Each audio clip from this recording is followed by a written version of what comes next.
सोचो, अगर मैं तुमसे कहूँ कि इस दुनिया में 800 साल पहले एक इंसान था जिसे इतिहास की किताबों से नहीं लेकिन लोगों की यादों से भी जानबूझकर मिटाया गया। वर्ल्ड गवर्नमेंट सिर्फ उसे भुलाना नहीं चाहती थी, वो चाहती थी कि कोई उसका नाम लेने की हिम्मत भी ना करे। क्या वो सच में हार गया था या उसने 800 साल पहले ही अपनी जीत की बिसात बिछा दी थी? आज हम सिर्फ एक कैरेक्टर की बात नहीं करेंगे, हम बात करेंगे उसकी जिससे वर्ल्ड गवर्नमेंट भी डरती है, फ्रीडम। वन पीस की दुनिया में 100 साल का एक ऐसा काला पन्ना है जिसे वर्ल्ड गवर्नमेंट ने इतिहास से मिटा दिया गया था, द वॉइड सेंचुरी। सोचो, एक ऐसा शक्तिशाली ग्रेट किंगडम जिसके पास आज से भी बेहतर टेक्नोलॉजी थी और फिर अचानक सब गायब। इतिहास की किताबें राख कर दी गई, ध्यान रखने वाले को मौत के घाट उतारा गया। ओहारा पर बस्टर कॉल क्यों हुआ? क्योंकि वहां के लोग उस सच के करीब पहुंच गए थे जो दुनिया को हिला सकता था, सच जो खतरनाक था। लेकिन उस किंगडम ने हार मानने से पहले अपने सच को पत्थरों पर लिखा था, जिसे पोनिक्लिप्स कहते हैं। पत्थर जिन्हें कोई मिटा नहीं सकता, और उन्हीं पत्थरों पर एक नाम बार बार गूंजता है, जॉय बॉय का। पर कभी सोचा है वो किंगडम इतना पावरफुल था, आखिर उसे मिटाया कैसे गया? एक माफीनामा, जॉय बॉय का अधूरा वादा।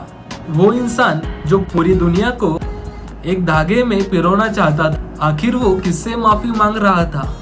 मरमेड प्रिंसेस, उसका सपना था कि फिशमैन और इंसान एक ही सूरज के नीचे बराबर खड़े हो। लेकिन ठीक उसी वक्त 20 किंगडम्स ने हाथ मिलाया और वर्ल्ड गवर्नमेंट फॉर्म की। सेलेस्टियल ड्रैगन ने खुद को भगवान घोषित कर दिया और दुनिया को गुलामी की जंजीरों में जकड़ दिया। यहाँ एक पल के लिए रुकिए, और आज भी दुनिया में ऊंच नीच और अन्याय है। क्या जॉय बॉय हार गया? क्या उसका सपना आज भी किसी के अंदर सांस ले रहा है? वानो आर्क में जो हुआ उसकी किसी ने कल्पना भी नहीं की थी। हमें 20 साल तक बताया गया था कि लूफी के पास गुमो गुमो नोमी है, लेकिन वो असल में था हितो हितो नोमी मॉडल निका, द सन गॉड, जिसकी हंसी और ड्रम की लिबरेशन गुलामों के चेहरे पर मुस्कान लाती थी। अगर जॉय बॉय ही निका था तो वो एक योद्धा नहीं था, वो एक प्रतीक था, द सिंबल ऑफ फ्रीडम। उसकी ताकत रबर नहीं थी, उसकी ताकत थी हकीकत को अपनी कल्पना से बदल देना। यही वो वजह है जिससे वर्ल्ड गवर्नमेंट इतनी सालों से भाग रही है। वर्ल्ड गवर्नमेंट लूफी के मुक्के से नहीं डरती, वो डरती है उसकी हंसी से। जब लूफी ने गियर 5 अनलॉक किया था तो 5 एल्डर्स के चेहरे का रंग उड़ गया। पर ऐसा क्यों?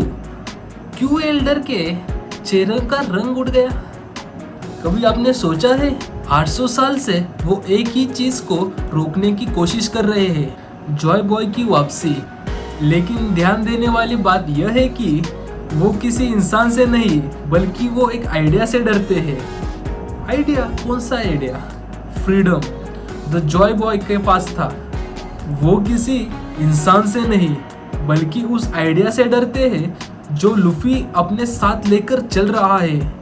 लेकिन दुनिया का आखिरी गुलाम भी बिना डरे हंसने लगे तो तानाशाही की दीवारें डर जाती है। वर्ल्ड गवर्नमेंट बंदूकों से नहीं, डर के दम पर राज करती है, और जॉय बॉय डर को ही मिटा देता है। जब गोल्डी रॉजर आखिरी आइलैंड पर पहुंचा जिसको उसने लाफ्टेल का नाम दिया था, वहां पहुंचकर वो बहुत जोर से हंसा। पर ऐसा क्यों? क्यों गोल्डी रॉजर और उसका पूरा क्रू जब लाफ्टेल तक पहुंचे तो वहां जोर जोर से हंसने लगे? क्या वहां कोई सोने का ढेर था? नहीं, मुझे लगता है कि उसने पूरी जॉय बॉय की स्टोरी रीड कर दी। रॉजर ने देखा कि कैसे एक इंसान ने हार कर भी अपने भविष्य पर इतना यकीन किया कि उसने पूरी प्लानिंग कर दी। 800 साल बाद एक इंसान आएगा, द रिक्रिएशन ऑफ निका या Joy boy, will of D. Roger जानता था कि वो बहुत जल्दी पहुंच चुका है।